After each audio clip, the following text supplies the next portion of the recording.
حصل محمد مهدي صالح، حصل اجتثاث، حصل 10 سنين معتقل وهو بريء، ووراء اعتقاله يصادرون أملاك المنقولة وغير منقولة هو وعائلته إلى الدرجة الخامسة. ليش سوى؟ منو زيد هاي المصادرة؟ مو بريمر اعتقل دول الشخصيات ال55 اللي كانوا يسموهم أركان النظام مال الرئيس صدام، لكن هو منو زيد أسماء أقاربهم؟ اللي زيدهم صاحي المطلق، صاحي المطلق اللي قدم هذا المشروع. نعم، وأنا أتحدى صاحي المطلق وأتحدى شواربه وأتحدى الهتلي اللي وياه حيدر الملة المأبون الزعطوط، وهو واحد هتلي ما يسوى له قندرة أرد أحكي الشكل وانا على أبو شاربة خليه يروح وين ما يروح.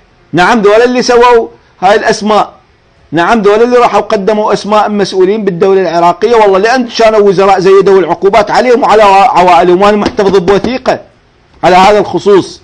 يصادرون أموال شك وعندنا الأموال صادروها خلاص، هي مصادرة من زمان خلاص. اعتدوا على أقربائنا وحملوهم مسؤولية، مو بس أنا، هذا ظلم.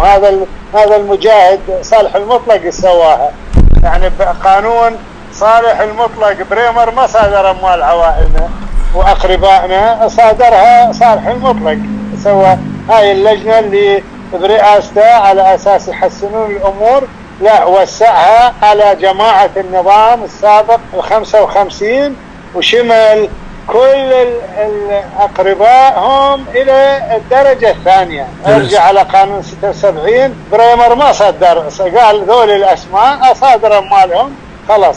صالح المطلق ترأس لجنة، واللجنة هي اللي أقرها مجلس النواب، شمل أقربائنا للدرجة، وهو كان بعثي وهو كان عضو شعبة. يعني حتى تشوف المنافقين العراقيين، صارت لجنة برئاسة لجنة خماسية، وحكاها حيدر الملا وحيدر عضو بيها، حيدر الملا هم عضو بيها، يزايدون شلون هذا ما يصير، هذا خلاف ما كلهم مشتركين بيها. والله يخسى شاربك يا صاحي المطلق، ويخسى شاربك إذا عندك شارب يا حيدر الملا يا مأبون يا كلب السلطة يا حريم السلطان.